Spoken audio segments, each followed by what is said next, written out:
Huh? The contract, the institution, or the what? The church, the what? I agree that people should have an agreement between the two of them and should make promises to each other that they intend to keep. I believe in that. Ayun, pero sanctity of marriage. Oh, I believe in the sanctity of marriage. That's what I believe in. But I mean, there's a lot to it. It's also a legal contract, and you know, it's a may mga outside forces din that will tell you what marriage is. Pero naniniwala ka rin sa prenup? Sa prenup? Oo, naniniwala ako sa prenup.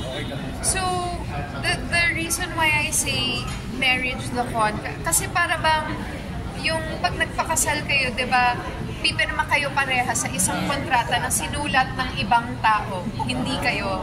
So, yung prenup is a way na kayo yung magsulat ng kontrata na yun. Hindi ko siya view as...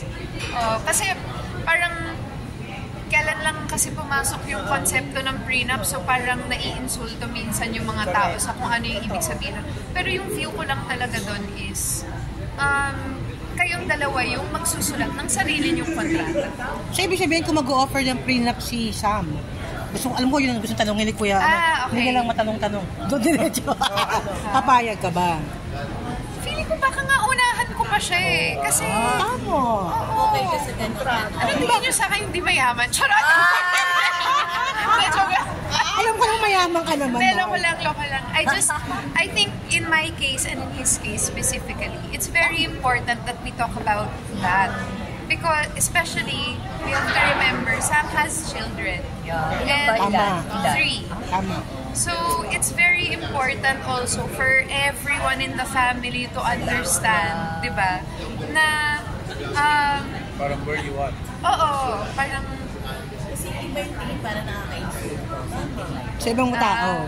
Pero kasi agad ang nasa siguro para bang modern na siguro kung mag-isip, na para bang very matter of fact lang, na ayun nga, parang for me, it's a good idea na dapat naman talaga pag-usapan ng mga tao kung ano ba talaga yung agreement nyo. Kasi minsan nagkakaroon ng expectations tuloy na hindi nyo naman fulfill. Tsaka meron naman ako. Oo naman, ha? Hindi na naman mag-uwi. Oo naman, no? Ano ba pera? Ano ko rin niya naman sa akin? Paano kayo nag-umpisa? Hindi ba? Saan kayo nag-umpisa? Saan kayo nagkilala?